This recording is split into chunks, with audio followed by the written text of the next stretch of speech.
Honorable Chairperson,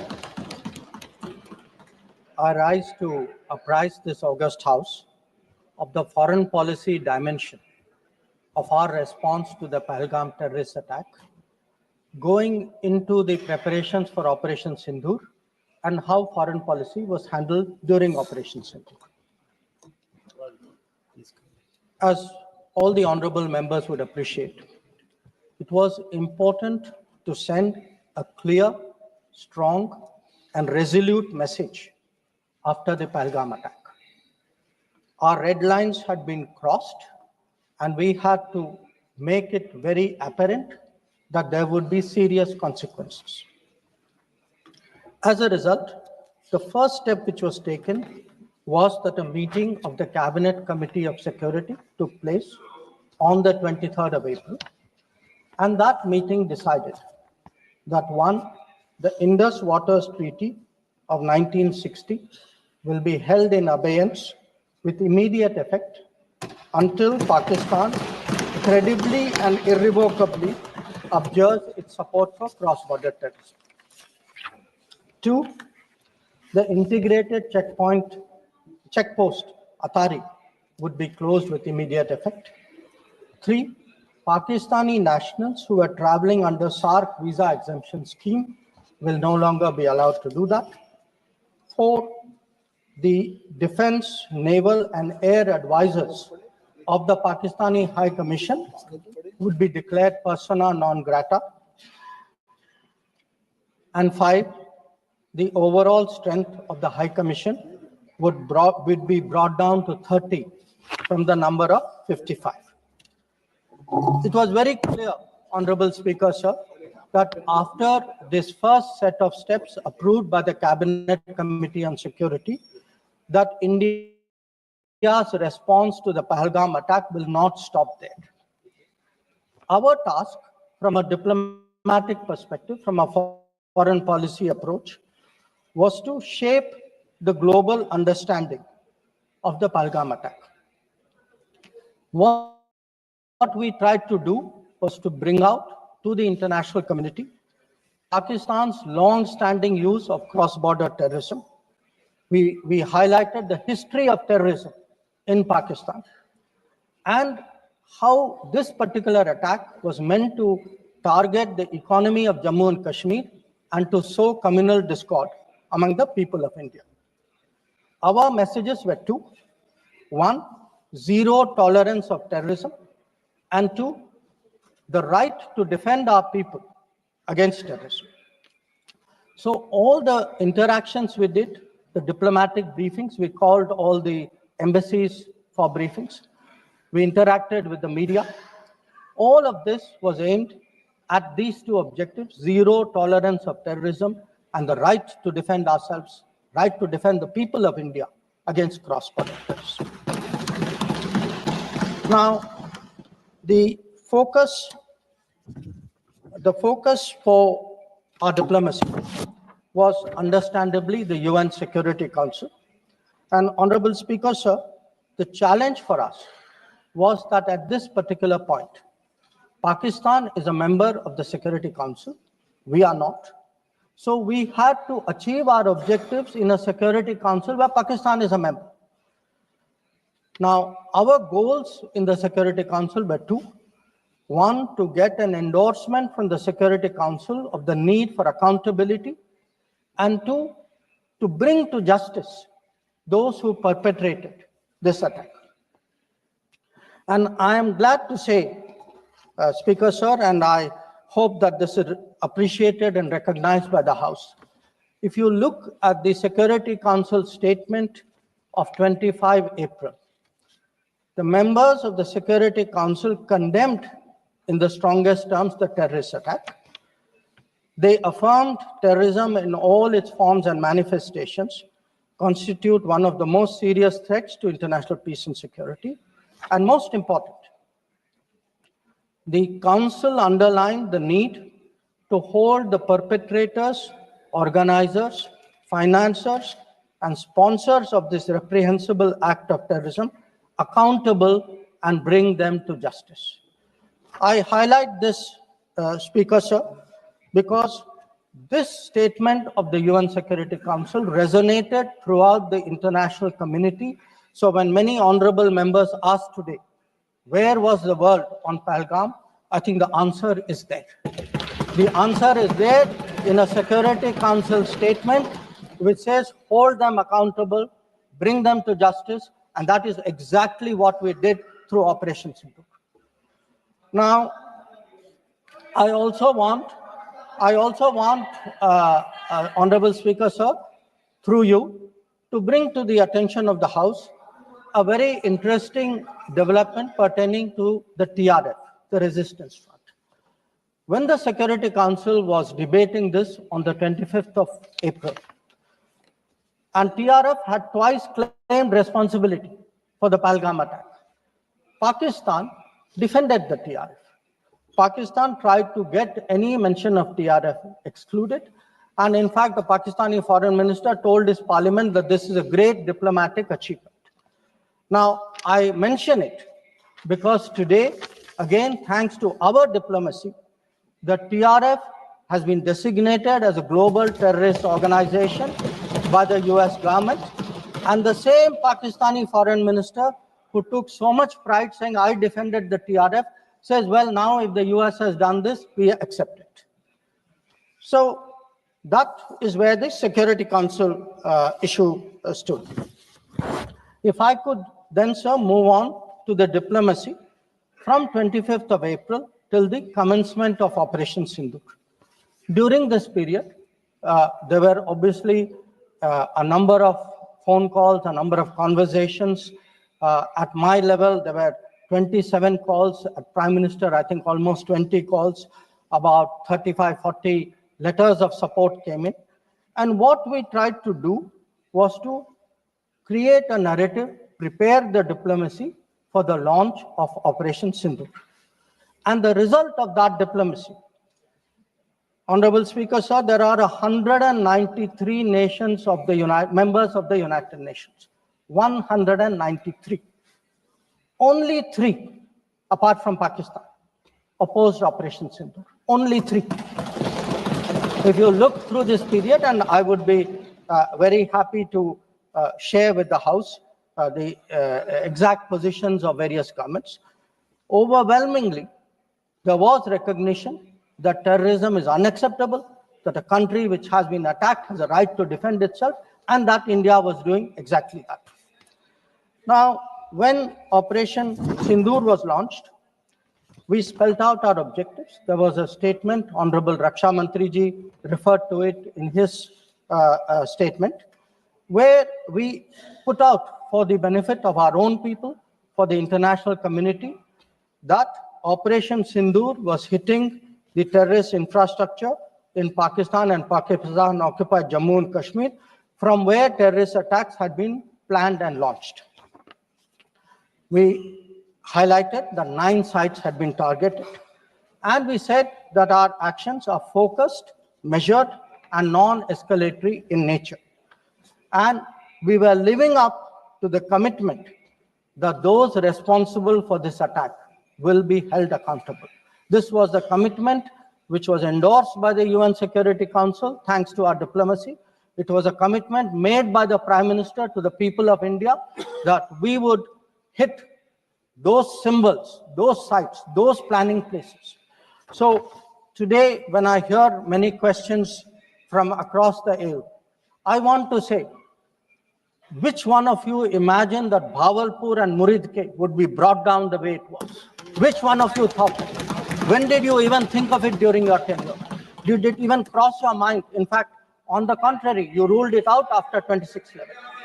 So I think our objectives are very clear. We wanted to send a message to the terrorists. We wanted to send a message to Pakistan that do not continue this support for terrorism. And I think on the morning of 7th of May, that message went home loud and clear. Now, sir, during this period, there was, when the operations were on, when the conflict, when the activities were on, operation is still continuing. A number of countries, number of their leaders ministers, others called up. And they called up because people wanted to know what is happening. People wanted to know what is the thinking of India. People wanted to understand what we are doing. And I would like to share with the House, sir, through you, to everybody, we gave a common message. The common message was India is exercising its right to defend itself against terrorism. Number two, the targets which were hit on the 7th of May are known terrorist headquarters and infrastructure. Number three, there will be no mediation. Anything between us and Pakistan is bilateral. Number four, we will never bow down to nuclear blackmail. Number five, we are responding to Pakistani military attacks because after Operation Sindoor was launched, they had started at targeting our military facilities. And we will continue to hit the Pakistani military. If the fighting is to stop, Pakistan must request it. And that request must come through the designated channel of DGMOs. This was a common message that we had given to many people who had called us during that period. Our position was very, very clear in how we were approaching the progress of Operation Sindoor. Now, sir, many members asked, some out of genuine curiosity, some perhaps less, what was the international support? How much international understanding was there of India's position? I would like to share with you a sample. So let me start with countries who are known to be partners of India. Quad. Quad gave a statement which says, the Quad unequivocally condemns all acts of terrorism and violent extremism in all its forms and manifestations, including cross-border terrorism. We condemn in strongest terms the terrorist attacks in Pahalgam on 22 April and call for perpetrators, organizers, and financiers of this reprehensible act to be brought to justice without any delay. Now, sir, this is the Quad. Now, let us look at a different grouping, BRICS. Now, BRICS has China as a member, Russia as a member, it has Iran as a member, Brazil, South Africa, Egypt. BRICS also condemned the April 22 attack. It reaffirmed its commitment to combating terrorism, again including cross-border terrorism. Now, I would like members of this House to understand, if India is attacked, if there is a terrorist attack on India and a country says we condemn cross-border terrorism, I think it is obvious to everybody what that cross-border terrorism is. So, I then move on, sir, to the Central Asia. The Central Asian countries opposed providing safe haven using terrorist proxies for cross-border terrorism, for terror financing. Now, I can cite statements from the Indian Ocean Rim Association, from individual countries, range of them. President Putin, for example, has said, he wrote to our president and said, this brutal crime has no justification whatsoever, and its perpetrators will face a deserved punishment. The president of Paraguay has said that he expresses solidarity and recognized India's legitimate right to self-defense. So the main point, the common thread, sir, which I would like to bring out is that number one, a cross-border terrorism across the board has been recognized, all forms and manifestations, opposition to condemnation of Pahalgam terrorist attack, and the right of India to bring people to justice. Now, sir, in addition to that, I would particularly like to mention 2 or 3 other developments. One, the American designation of TRF. On the 17th of July, the Department of State designated TRF as a foreign terrorist organization and especially designated global terrorist. Now, this comes in the wake of the extradition of Tahawur Rana, who was involved in the 26/11 attack. And when people ask today, how successful is your foreign policy? Where is your diplomacy? I want to say that Tahawur Rana, which many of you tried for so long to get, is finally here because of us. I want to say TRF was designated not because somebody out there made a remark. TRF was designated as a global terrorist organization because our diplomacy persuaded another country to do that. Now, our strong stance has resonated across the world. I was some time ago in Germany, and standing next to me, the German foreign minister said, India has every right to defend itself against terrorism, and Germany will support this fight against terrorism. Similar position has been taken by France. Similar position has been taken by the European Union. So, what I would like to highlight, sir, is that today, in where Operation Sindoor is concerned, there has been, the world sees what it is about. The world realizes this is a fight against terrorism. It is felt that India has acted responsibly but firmly. Now, I would like, sir, to address one particular aspect because some members have brought it up. And this is regarding the US activity during this period. Sir, I'd like to inform the House that on the 9th of May, Vice President J.D. Vance called the Prime Minister, warning of a massive Pakistani attack in the next few hours. Prime Minister, in his response, made it very clear that if such an attack happens, it would meet with an appropriate response from our side. Now, sir, that attack took place and was foiled by our armed forces, and I think the House should collectively appreciate the performance of the armed forces in foiling what was a massive attack on the 9th and 10th of May. Now, our response, which the Prime Minister promised, was delivered, and it was delivered with devastating effect. I don't have to say anything. Every member has seen satellite pictures of Pakistani airfields. You can see from the state of those airfields, which shown by the pictures, what was our answer. Now, on the 10th of May, we received phone calls sharing the impression of other countries that Pakistan was ready to cease the fighting. Our position was, if Pakistan was ready, we needed to get this as a request from the Pakistani side through the DGMO channel. That is exactly how that request came. Now, I want to make two things very clear, sir. One, at no stage in any conversation with the United States was there any linkage with trade and what was going on. Secondly, there was, please listen. Secondly, there was no call between the Prime Minister and President Trump from the 22nd of April, when President Trump called up to convey his sympathy, and the 17th of June, when he called up Prime Minister in Canada to explain why he could not meet.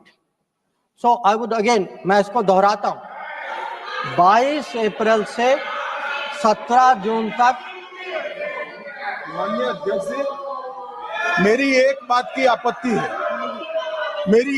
की आपत्ति है, भारत देश का शपथ लिया हुआ विदेश मंत्री यहाँ स्टेटमेंट कर रहा है, उस पर भरोसा नहीं है, उनको किसी और देश पर भरोसा। मैं समझ सकता हूं उनकी पार्टी में विदेश का महत्व क्या है, मगर इसका मतलब ये तो नहीं है पार्टी की सारी चीजें यहाँ सदन में आकर थोपे। भारत के विदेश मंत्री पर भरोसा नहीं करोगे? ओथ लिया हुआ व्यक्ति यहाँ पर बोल रहा है, ही इज रिस्पॉन्सिबल। माननीय अध्यक्ष जी, इसीलिए ये वहां बैठे हैं और 20 साल तक वहीं बैठने वाले हैं।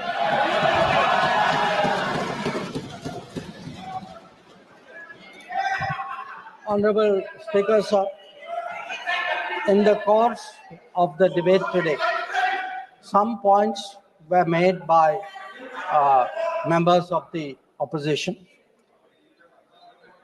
I would like to respond to some of them. We were asked,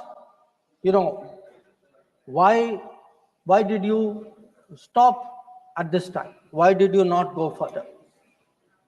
Please see who's asking this question. This question is being asked by people who, after 26/11, felt that the best action was inaction. Now, I would like, sir, to read out, because one member said, nowadays BJP members like reading from books. You get the truth in books. Sometimes you don't like what we read in books. So let me read out, sir, two excerpts from a book by the National Security Advisor of the UPA government. After 26/11, a chapter, this is a book called Choices. He says, on sober reflection and in hindsight, I now believe the decision not to retaliate militarily, but to concentrate on diplomatic, covert, and other means was the right one for that time and place. This is what he says. But did he even do that?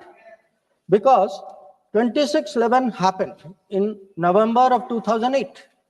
What was the reaction? The reaction was Sharm el-Sheikh. Was that diplomatic? Was it covert? Was it military? Now, what did Sharm el-Sheikh do? In Sharm el-Sheikh, the then government and the Pakistani Prime Minister agreed terrorism is a main threat to both countries. Now, today, sir, people are saying, America is hyphenating you, Russia is hyphenating you. That is what I heard Deepinder Huda ji say. Hello, you are hyphenating yourself. I mean, you did not need a foreign country to say, please link India to Pakistan.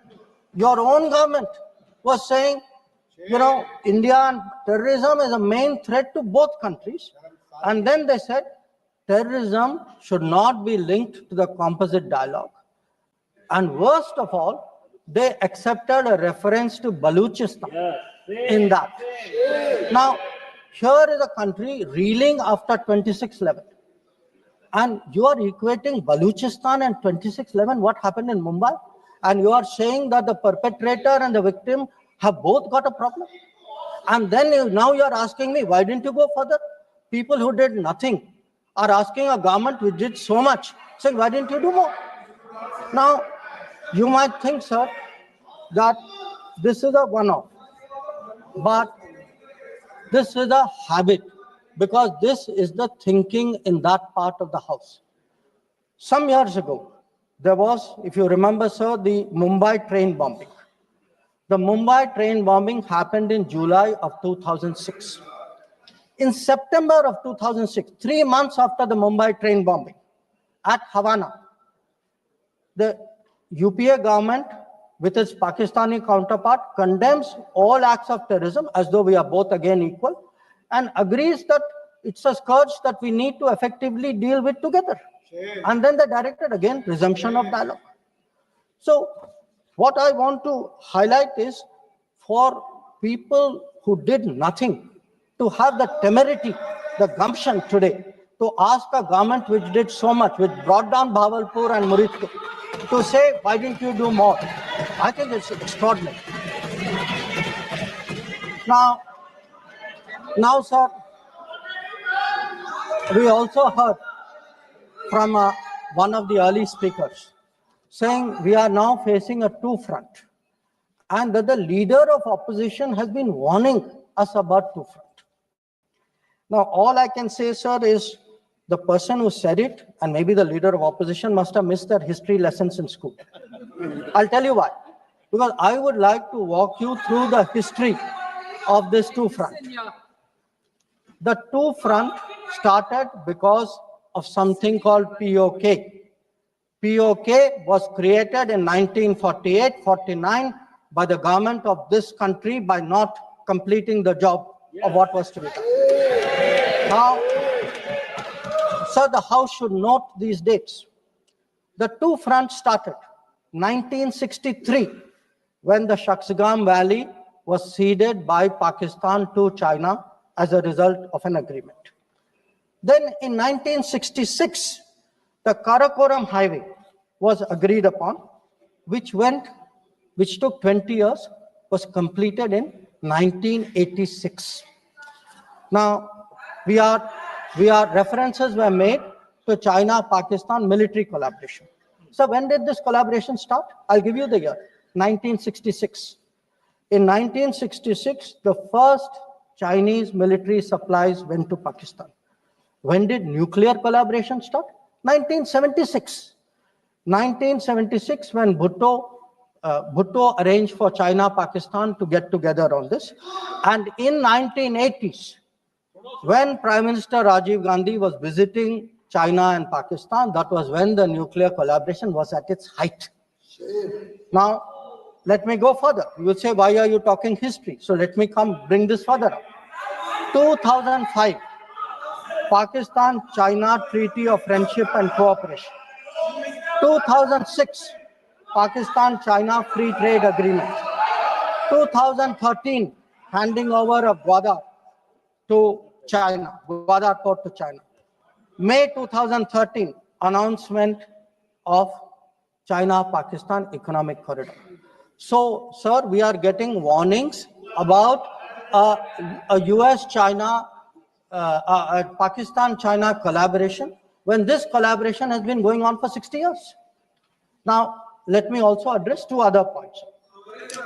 There was a reference made to IMF that, why did you not stop? Why did you not stop? आपने सवाल उठाया तो जवाब भी सुनना पड़ेगा. आपने उठाया ना, आपके उपनेता ने उठाया, आपने सुनो जवाब. आप जैसे सवाल करोगे वैसे जवाब सुनने पड़ेंगे. So the IMF loan which was given was approved in September 2024. It was an extended fund facility of $7 billion. Now, sir, the House should know, Pakistan is a serial borrower from the IMF. I think 16 or 17 times they have taken IMF package. Now, very interesting comparison, sir. In 2008, Pakistan got a standby arrangement of $9.70 billion. In 2013, it got another one of $5.9 billion. So the very people who are concerned today at a 7 billion package should remember a 15 billion package went through for Pakistan during that tenure. Now, reference was made, sir, to FATF. I want to say the longest period that Pakistan has been under FATF grey list has been under the tenure of the Modi government. During the Modi government, from 2018 to 2022, 1,576 days, Pakistan was in the grey list. Yes, they were in the grey list earlier also. I am not denying that. It was for a shorter period. But I again want the House to appreciate that the FATF meeting in May 2025 has kept Pakistan in the enhanced follow-up category, recognizing that the compliance of Pakistan is only partial. Now, sir, so much for Pakistan. Some members also raised issues pertaining to China. So I would like to spend a few minutes on that. So I would first like the House to appreciate, because today we are getting these lectures saying China is a great danger, China, Pakistan are together, we are warning you. So what does the Congress party really think about China? Don't go by what they say. Let us see what they did. In 2005, China was designated as a strategic partner during Prime Minister Wen Jiabao's visit to India. Strategic partner. And there is a concept, very famous concept called Chindia, sir, a belief that China and India have common interest And the main proponent of Chindia is the party spokesman of the people opposite. Now, some mention was made about visits, including my visit. Yes, I went to China.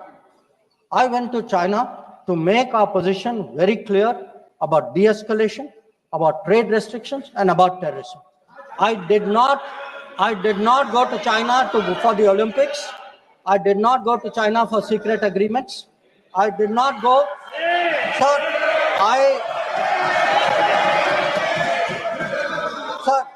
Sir, the House should know that people were watching Olympics when China was issuing stapled visas for people from Arunachal Pradesh and Jammu and Kashmir. This is the reality of China. Now, let me really tell you, sir, how is the relationship with China.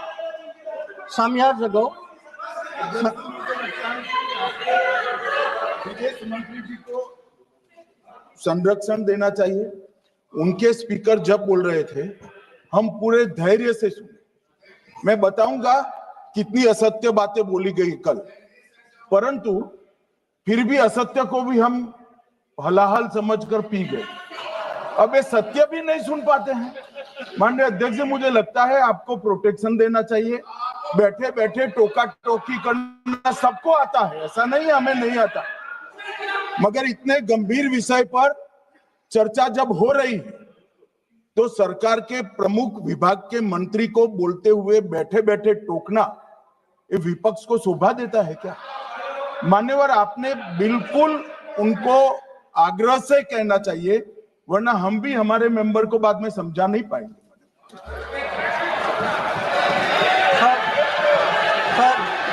We heard today a lot about what was supposed to be the thinking. बैठे आपको इजाजत नहीं, बैठे। Sir, we heard about warnings about China, cautions about China. You know, China is planning this, China is planning that. But sir, I want to remind this House, Doklam crisis was on. The leader of opposition decided to get a briefing from whom? Not from the government, not from the emir, from the Chinese ambassador. He took his briefing from the Chinese ambassador when our military was confronting the Chinese military in Doklam.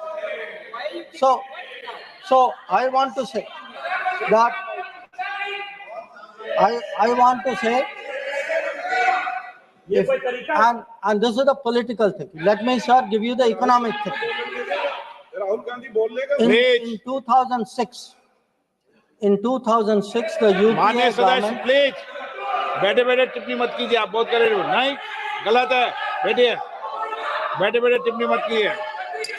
Sir, in 2006, because I want to illustrate my points with facts. I spoke about political facts. I spoke about border facts. Let me give you an economic fact. What is the economic thinking of the Congress party about China? In 2006, the Congress party agreed to do a regional trading arrangement with China. It was finalized during the visit of President Hu Jintao. A task force was appointed. The task force gave a positive recommendation. Through the efforts of various people, this did not happen. Let me give you the technology side. The very people today who are cautioning us on China are the people who allowed 3G and 4G to come from China. It is this government which made sure there was a made in India 5G. And finally, sir, we keep speaking about the border. The border, if today, whether it is the border with Pakistan, whether it is the border with China or any other border, if our military is today able to stand its ground, the kind of massive deployment that we saw on the China border after 2020, it is because our border infrastructure budget has gone up 4 times. Our tunneling, our road building, our bridging has doubled or tripled. And this is a far cry from the period when the thinking was, let's not develop the border because then the Chinese cannot come there. We had 60 years of neglect of the border. Today, in the last 10 years, that neglect has been reversed. There is still a lot of work to be done. So I think people need to understand. And it's not just in India, sir. We have just come back from Maldives.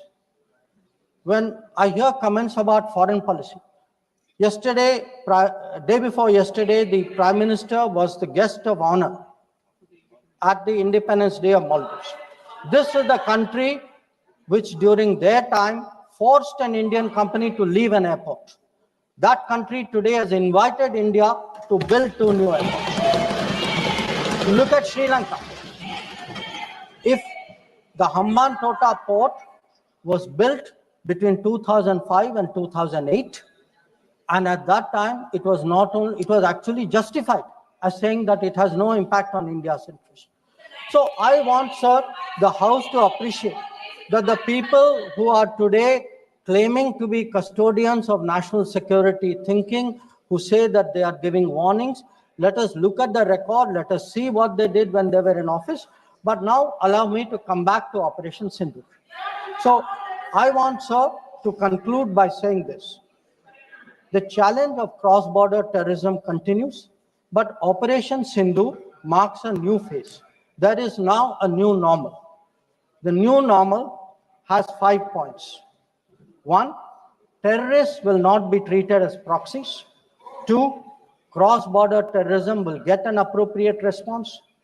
3, terror and talks are not possible together. There will only be talks on terror. 4, not yielding to nuclear blackmail. And finally, terror and good neighborliness cannot coexist. Blood and water cannot flow together. This is our position. So let me conclude, sir, by recognizing the role which this body and the upper house has played during this period in explaining our national position and our national interest on Operation Sindoor. We had, sir, 7 parliamentary delegations which went to 33 countries. Some comments were made about those delegations. I have to tell the honorable member, Arvind Sawantji, I'm sorry, you are completely misinformed. Those delegations were received with great honor. In many cases, the foreign minister of the country met them. Please look at the tweets of people sitting next to you. That itself will tell you. And इनके बगल वालों से पूछ ले जानकारी. Sir, these 7 delegations, the delegation led by Ravi Shankar Prasad ji, by Shashi Tharoor ji, by Baijan Panda ji, by Sanjay Kumar Jha ji, by Kanimori ji, by Supriya Sole ji, and by Shrikant Eknath Shinde ji. So these 7 delegations did the nation proud. They across the board, and every member of opposition, members of the government, public-spirited citizens, retired diplomats, they were able to explain to the whole world our posture of zero tolerance against terrorism. So I would like, sir, to end my remarks with the hope that on an issue as important as this struggle against terrorism, we can only succeed in ensuring zero tolerance against terrorism if we have a united voice in this country against terrorism. There must not be any division of opinion on this matter. The way the parliamentary delegations behaved abroad, I hope the same solidarity will permeate the proceedings of the House. I thank you.